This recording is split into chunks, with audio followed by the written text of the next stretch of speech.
កាងឡានដែលមានតម្លៃថ្លៃជាងគេលើពិភពលោករហូតដល់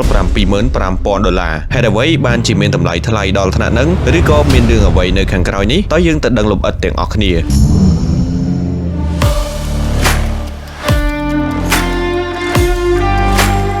ដែលវាគឺជាការរបស់រថយន្ត Ferrari Monza SP1 ផលិតមានចំនួនកំណត់ត្រឹមតែ500គ្រឿងលើពិភពលោកព័ត៌មានពាក់ព័ន្ធជាមួយនឹងតម្លៃដ៏សម្បើមអស្ចារ្យនេះត្រូវបានបែកធ្លាយក្រោយពេលរថយន្តទទួលរងការប៉ះទង្គិចខូចខាតហើយក្រុមហ៊ុនធានារ៉ាប់រងបានចំណាយលុយខ្ទង់